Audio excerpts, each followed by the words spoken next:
ازيكم يا حبايبي؟ النهارده ان شاء الله هعمل حاجة حلوة بسيطة جدا، مقاديرها موجودة في كل بيت، من غير زيت ولا زبدة ولا لبن. هنعملها بطريقة حلوة قوي وتنفع كمان للعيد، ممكن تعمليها في العيد. معايا ربع كيلو من الفول السوداني المحمص بتاع الحلويات، بكسره كده زي ما انتوا شايفين. ممكن المرحلة دي تعمليها في الكبة، هتضربيه ضربة واحدة بس، وهكسره حتت صغيرة كده.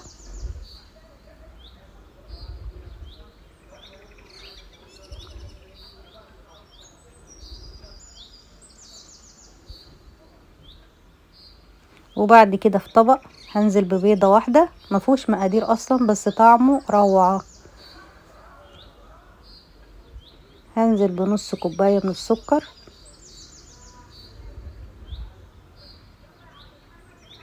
وهنزل دلوقتي برشة من الملح،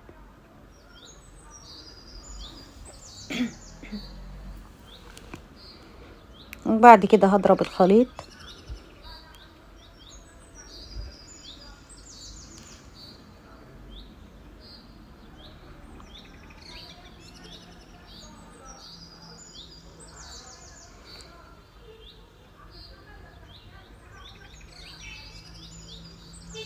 ودلوقتي هنزل برشة من الفانيليا.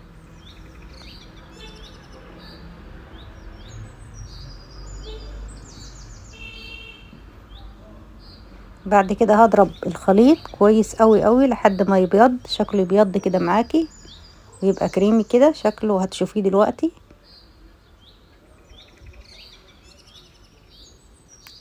شايفين بيه ازاي؟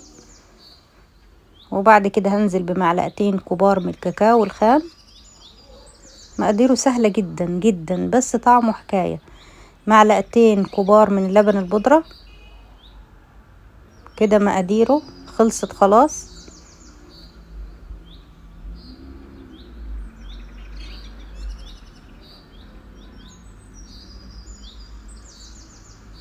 وهنزل دلوقتي بربع كيلو من الفول السوداني المحمص، واقلب كده مع بعض. هتبقى عجينة دلوقتي معايا.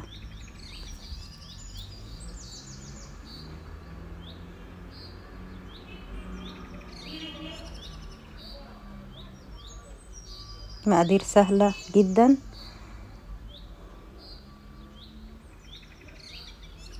بعد كده في الصاج بتاعي في ورق زبدة،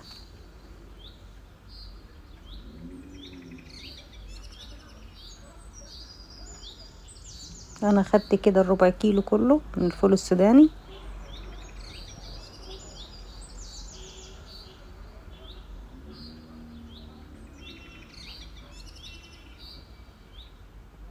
بجد بجد طعمه حكاية، وهتجربي وهتشوفي. باخد معلقة كده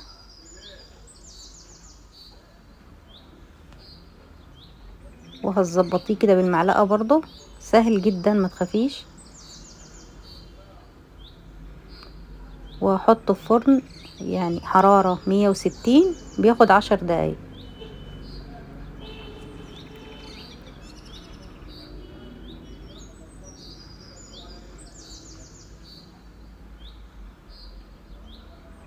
وبعد ما طلع من الفرن، وبالهنا والشفا، وكل سنة وانتم طيبين.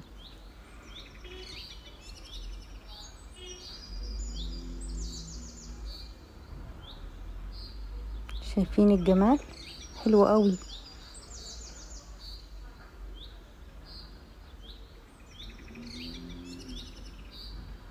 طبعا اول ما تطلعيه من الفرن ما تحطيش ايدك عليه خالص، سيبيه يبرد خالص وهو هيتنشف شوية كده، بس طعمه حكاية.